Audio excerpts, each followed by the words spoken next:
Mexico seeks the help of the United States in the conflict against drug cartels. We'll have the latest on the cross-border cooperation in just a moment. And I'm Nazanin Moshiri in Tunis, reporting on the political crisis that's gripping this country.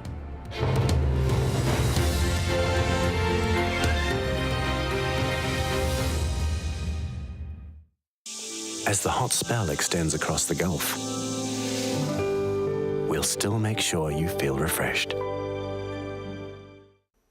Hello there. Well, recently Bolivia has actually managed to stay dry after those mudslides. The last 24 hours or so haven't been too bad. There's not a great deal of cloud showing up here at all. I think as we head through the next couple of days, we are going to see a return to the showery conditions, but the showers shouldn't be too heavy here. I think the wetter weather will actually be towards the east. You can see these dark blues here around Rio and the Sao Paulo area. And here we're going to see torrential downpours as we head through the next couple of days. For Buenos Aires, though, here it should be dry. It'll be hot, though, all the way up at 31 degrees.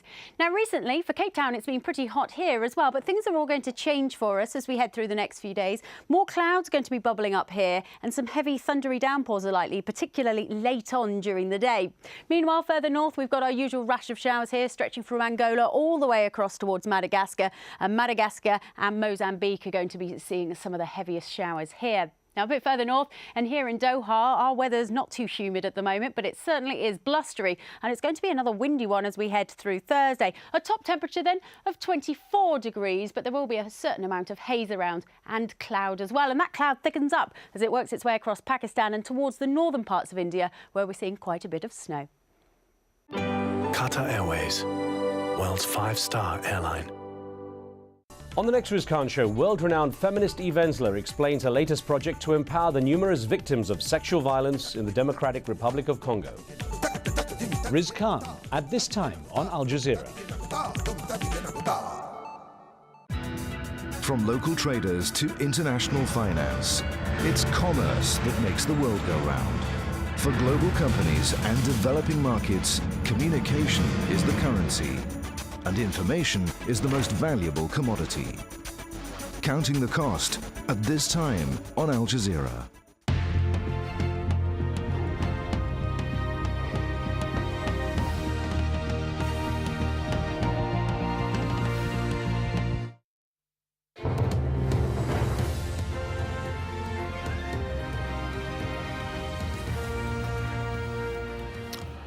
Welcome back. The top stories on Al Jazeera.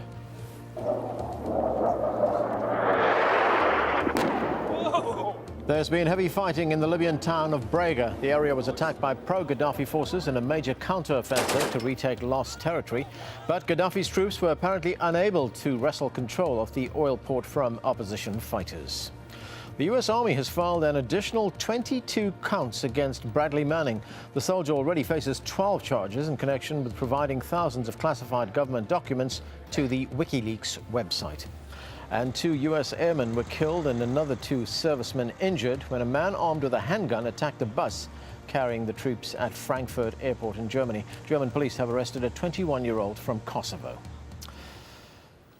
The United States government insists it also has a no-fly zone for Libya on the table, but other nations have reservations. Russia and China have suggested it wouldn't work. John Terrett reports. Mr. Crenshaw is recognized. Remarks from senior officials in the Obama administration reveal the challenges faced when dealing with Libya. Hours before heavy hitters gave testimony on Capitol Hill, the U.S. Senate unanimously approved a non-binding resolution that calls on the UN to impose a no-fly zone over Libya, a popular idea with many in Washington. Well, I think that everyone is worried about what's happening and wants to put an end to it. No one wants to let this go on. But with increasing concerns being voiced from UN and NATO members, administration officials are pointing out how difficult it would be to establish a no-fly zone over Libya. And let's just call a spade a spade. A no-fly zone begins with an attack on Libya to destroy the air defenses. That's the way you do a no-fly zone. Secretary of State Hillary Clinton said the administration's worried Libya could become a giant Somalia, and she drew parallels between a potential no-fly zone for Libya and circumstances in the Balkans 2 decades ago. The difficulty of it, the maintenance of it, the appearance of it, And eventually it was determined that it was in the interests of the peace and stability of the region, etc.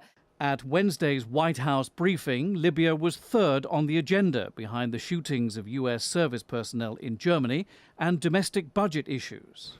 The no-fly zone is an option that is being actively considered. It is, as are other options. Even though the Arab League and the African Union are now talking about imposing a no-fly zone over Libya themselves, the international community remains divided on the effectiveness of such an approach. Nations like Russia, France and China, with veto-wielding powers in the Security Council, are fearful that a no-fly zone may lead to a protracted conflict, like the ones in Iraq and Afghanistan. In other words, while countries within NATO, the UN and the EU are keen to see Gaddafi's planes grounded to prevent attacks on civilians, they don't want to risk putting more foreign military boots on the ground in a region already perceived to have enough already. John Terrett, Al Jazeera, Washington. The Arab League says it could impose the restrictions over Libyan airspace if fighting continues. The group's Secretary General says this action could be taken in coordination with the African Union. We'll continue consultations on the best way to protect and guarantee the safety and security of the Libyan people and that of the Arab nations. We will not remain idle in light of the bloodshed that the Libyan people are facing, and therefore we may resort to a no-fly zone, and the Arab League and African Union are cooperating in this regard. The head of Tunisia's Islamist Ennahda movement says his group could help form an interim government. Speaking in Turkey, Rashid Ghannouchi said he's ready to take part in elections if the conditions are right. Tunisia's interim government is looking fragile after a spate of recent resignations. Nazanin Mosheri reports from Tunis. This is where you can feel Tunisia's political mood. These young people have been camping here for weeks. The latest top resignations have made little difference. They don't just want those in power out, they want a complete overhaul of the system. We want a transitional council because the interim government represents the Ben Ali era, and we want a parliamentary system.